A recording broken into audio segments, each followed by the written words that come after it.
صلي على النبي وتبسم. السلام عليكم ورحمة الله تعالى وبركاته. مرحبا بكم أعزائي المتابعين في صفحة جديدة من كتاب اللغة الفرنسية للمستوى الرابع ابتدائي pour communiquer en français. ودرسنا اليوم هو conjugaison les trois temps يعني ثلاثة أزمنة المعروفة passé, présent, futur يعني passé الماضي, présent الحاضر, futur المستقبل. Que dit Bachir dans la première bulle, dans la deuxième bulle et la troisième bulle? سنقرأ la première bulle. L'année dernière j'étais en troisième année يعني في السنة الماضية كنت في الثالثة ابتدائي يعني passé الماضي. Cette année je suis en quatrième année يعني في هذه السنة أنا في المستوى الرابع ابتدائي. Le présent يعني الحاضر. L'année prochaine je serai en cinquième année. Futur يعني في السنة المقبلة إن شاء الله سأكون في السنة الخامسة ابتدائي. Futur يعني المستقبل. Je lis la première bulle يعني سأقرأ la première bulle. سنعيد قراءتها. L'année dernière j'étais en troisième année. Par quel mot commence la phrase يعني بأي كلمة بدأت هذه الجملة؟ نعم l'année dernière. نعم la phrase commence par l'année dernière. سنكتب la première bulle commence par l'année dernière. Je lis la deuxième bulle. سأقرأ la deuxième bulle. Cette année, je suis en quatrième année. Présent. Par quel mot commence la phrase؟ يعني بأي كلمة بدأت هذه الجملة؟ نعم le mot c'est cette année. سأكتب deuxième bulle commence par cette année. Je lis la troisième bulle.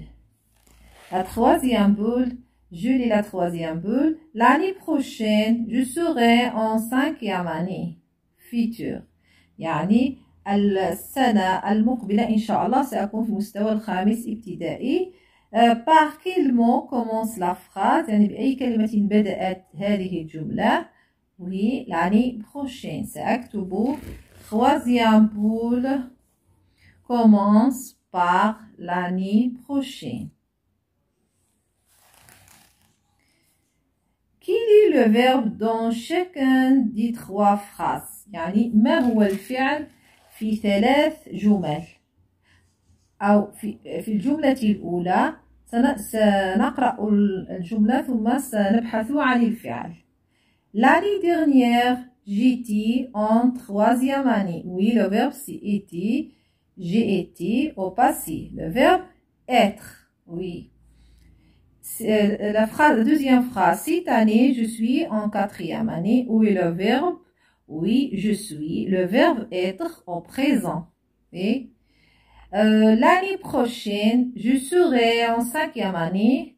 Aussi, où est le verbe? Ici, je serai. Serai ou le verbe être. Au futur. المستقبل. يعني dans chaque phrase, le verbe dans les trois phrases, c'est le verbe être, qui est conjugué dans les trois temps, passé, présent et futur. يعني مصرف في ثلاث أزمنة, le passé et le présent et le futur. يعني le verbe c'est être. Je retiens. Chaque phrase de l'exemple commence par des mots qui indiquent le temps. L'année dernière, cette année, l'année prochaine. كما رأينا سابقا هذه الكلمات تدل على الزمن الذي صرف فيه الفعل. Ces termes indiquent le passé, le présent, le futur. يعني هذه الكلمات تدل على أن ذلك الفعل إما قد يكون قد صرف في le passé يعني في الماضي أو le présent أو في الحاضر أو le futur المستقبل. Il y a d'autres termes qui indiquent le temps. هناك كلمات أخرى تدل على أن يعني إذا كتبت تدل على هل الفعل صرف في الماضي أم في الحاضر أم في المستقبل. هنا باسي قد تجدون قبل الفعل avant hier, la semaine dernière. إذا وجدتم هذه الكلمات قبل الفعل ستعرفون أن أن الفعل سيصرف في الماضي يعني le passé. Le présent, maintenant, aujourd'hui, à présent, cette semaine. إذا وجدتم هذه الكلمات قبل الفعل ستعرفون أن تلك الجملة ستصرفون فعلها يعني في الحاضر يعني présent. Futur, après demain, la semaine prochaine. إذا وجدتم هذه الكلمات قبل الجملة ستعرفون أن الفعل الذي يوجد في تلك الجملة ستصرفونه إلى المستقبل. لقد انتهينا من صفحة 18. سننتقل إلى صفحة 19. Je relis par une flèche ce qui va ensemble. Aujourd'hui, demain, hier, tu liras un texte sur la Médina. Tu y as présenté ton devoir de saluer le drapeau marocain. هنا ستحتاجون إلى فهم أو كيف ستصرفون الأفعال au présent, au passé et au futur. يعني يجب أن تكونوا على دراية ولو بسيطة كيف تصرف الأفعال في الماضي والحاضر والمستقبل. إن شاء الله مع التمارين القادمة ومع الدروس القادمة ستفهمون كيف ستصرفون الأفعال إن شاء الله. Aujourd'hui لقد قمت بوضع سهم إلى جملته tu salues le drapeau marocain. هنا يتحدث عن الحاضر يعني le présent يعني aujourd'hui يعني اليوم tu salues le drapeau marocain تحيي العلم المغربي. demain يعني غدا المستقبل futur tu fais quoi? Tu liras un texte sur la Médina. ستقرأ يعني غدا ستقرأ يعني هذه هي الجملة التي سنصلها إليها. hier يعني hier يعني الماضي le passé. hier يعني شيء قمت به في الماضي. hier oui tu y as présenté ton devoir يعني البارحة قمت بتقديم دوارك أو قريتك. سنصله بسهم إلى جملته الصحيحة. Je complète les phrases avec. سنكمل الجمل بهذه الكلمات. la semaine dernière, demain, maintenant. la semaine dernière يعني الأسبوع الماضي. demain غدا. maintenant اليوم الآن. Nous saluons le drapeau. ici oui هنا le présent يعني اليوم سنقوم بتحية سنحيي العالم يعني سنكتب maintenant. maintenant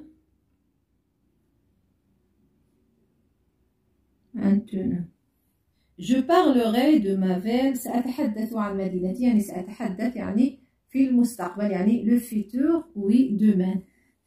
سأكتب demain.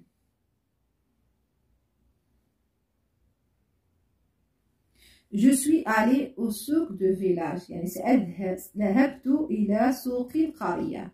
هنا أتحدث أنني قمت بذلك الفعل يعني في الماضي لو باسي. سأكتب la semaine dernière يعني الأسبوع الماضي. la semaine dernière.